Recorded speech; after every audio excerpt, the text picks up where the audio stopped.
Hey guys, welcome to the shop. I'm going to continue on doing some more videos about some of the cars that I have. And in this video, you're in for a treat because we're going to talk about Dusty, my beloved R32 GTR.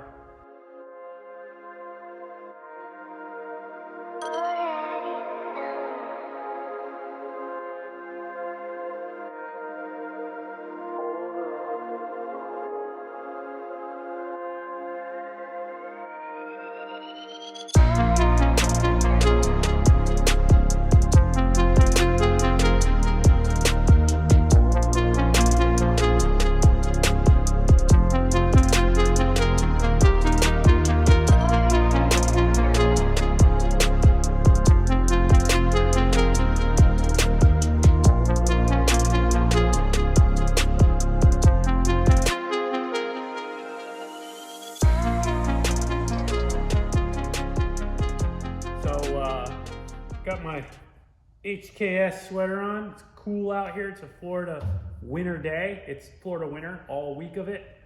And pretty cool design, huh? Stormy? Yeah, shout out HKS. So this is my 1990 R32 GTR. I named it Dusty because when I first found the car, it was completely covered in dust. It looked like it had been sitting in storage for God knows how long. I even found a picture of it in Japan before it came to us, and it was covered in dust there as well. So a really kind of sentimental name, Dusty, because it's a dusty car. I never wash it. And people give me flack for this all the time. I never wash it. It stays indoors all the time, so really not worried about the elements. But you can see the rain spots on it from rain when it does get naturally washed. I do clean the windows when I drive it because that's kind of a safety thing. But other than that, I leave it as it is. It's a dusty car, and I feel like the dust just adds to its character. So Dusty is a pretty well modded car. We'll start from the beginning. When I got the car here, this car had a feature list that was unknown to us. And when I say that it was unknown, is they didn't even really specify or disclose what was going on with this car when we bought it.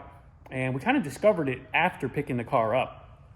When we saw the car here for the first time, we noticed that it had quite a few things that weren't natural for it, and I thought that was interesting. So when I first walked up to the car, I noticed just what I would consider a pretty shoddy bodywork, which I was like, okay, that's not really cool. You can see there was like paint chips everywhere. But then when I looked at the paint, you can see that's not just bad paintwork there. That's carbon. And the whole doors are carbon. And I opened the door and I felt it, and it's just like a super light door. I'm like, oh my God, this is really good. Now it's good, because I personally would have done something similar myself to a car of my choice. So when I saw that, I was like, okay, this is my car. I knew it from the moment. And you can see the carbon is everywhere. It's a carbon car. So I'm really happy about that. The hood's aluminum because naturally GTR hoods are lightweight, they're aluminum, so wasn't really worried about that. Fenders are aluminum as well, so you're not going to change those, but the doors, the deck lid, that kind of stuff, definitely it's good benefit to have carbon. So getting into the car, it had original seats in it. It didn't have this Recaro. I actually found this Recaro in another GTR that we imported, and I decided to swap it out so that the other GTR that we ended up selling had a matching OEM seat. So went ahead and did that, but I do like the Recaro. This is a really cool SPG. Just a fun setup seat-wise. It's fixed bucket, but it's really light, and it just adds to the race effect. So anyway, got the car, started driving it around, realized it had this wheel like clunk going on when you turn, and I was like, something wrong? And I thought about it for a second. I'm like, wait a minute, it feels like diffs. So we started looking into it, and the car actually has front and rear Nismo locking differentials. So I was like, oh man, this is a special car, because you don't just do that. I don't care what you have. You don't just put locking diffs in the front and rear of a car. So this really benign overall looking car that had everything looking like the factory started to reveal itself as a pretty modded up machine. And we started looking around everywhere and started finding more tidbits of information that led us to believe that this car was raced. There were harness attachment points that you can see down here. So harness attachment points, I don't think there was ever a cage in it. I don't see any remnants of it, but all of the sound deadening has been taken out. You lift the carpet and there's no sound deadening. It's all been dry iced or picked off, or however you get it out of there. So all the sound deadening's gone. In the back here, you can see under this carbon trunk is a battery box, which I'm not a huge fan of relocations, but this one was done really well. It's chassis mounted, really just a nice aluminum box. The battery mount's really nice. Everything about it is pretty quality. And it doesn't have any problems power-wise. So I'm not really opposed to this one in particular, and it moves some weight to the rear. It helps out with the weight distribution. So you can see sound deadening is missing here as well. All this light color, there would normally be sound deadening there. It's all gone. You can see just some remnants of the glue. Everything's been taken out. Here's my another set of R34 floor mats, Nismo. And that's a new label, by the way. That's not old OG Nismo. That's newer Nismo, in case any of you are wondering. Fuel pump wiring, we've got twin relays. We upgraded the pumps in this. In the tank, there was actually a sump that was in there. I was really surprised to see that as well. So we have twin pumps in the tank with a sump built in. Super cool upgrade. Let's move to the front.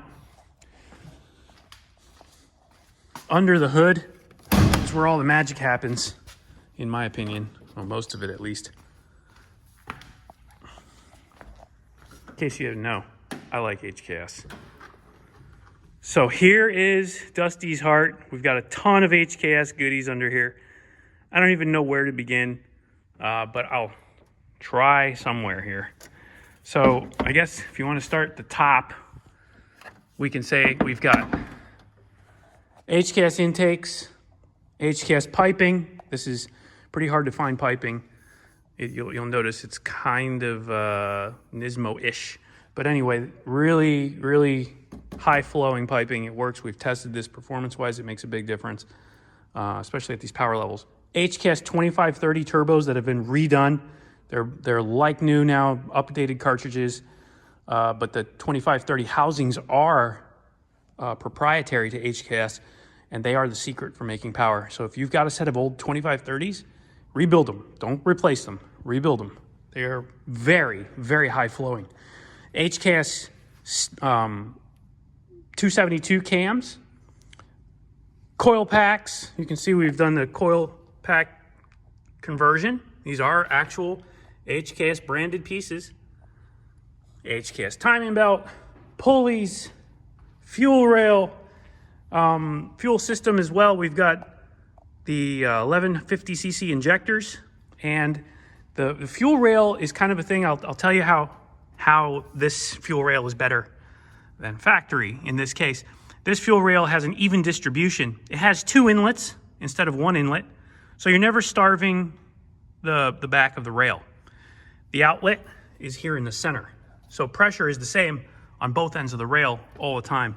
So when the demands are high and you start to get any kind of loss at all, you're not going to have a flow restriction that causes a pressure differential. It's regulated as well. I still have a catch can system that I built specifically on here to maintain PCV, which is positive crankcase ventilation. Works really well. The power level on this setup, oh, by the way, look at these classic HKS blow-off valves. You're not going to see these.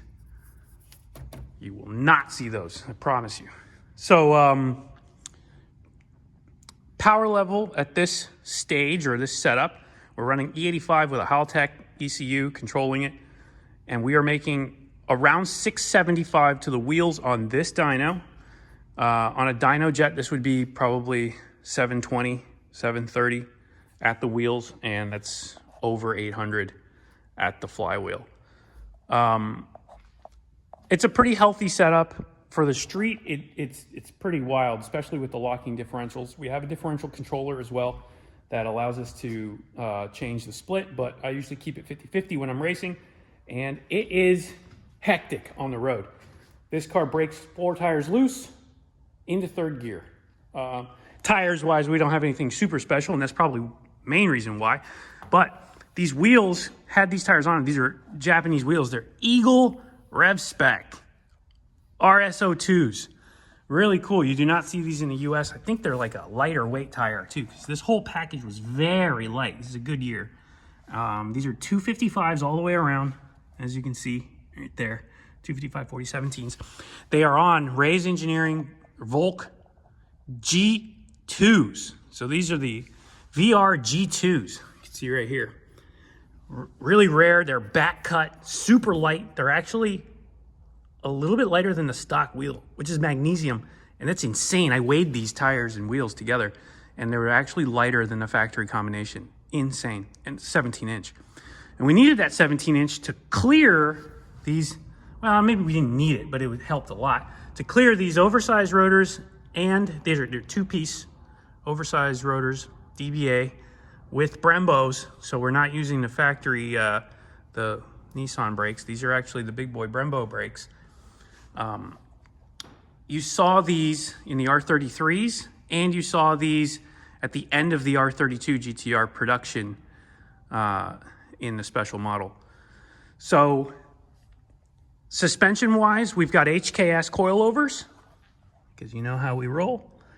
These are really, really nice, by the way. If you're interested in coilovers for your R32 GTR, highly recommend it. They literally feel like stock when you're just driving around, but when you push them, flat.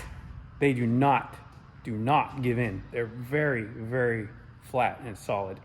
So HKS suspension, you can probably see it here if we peek through.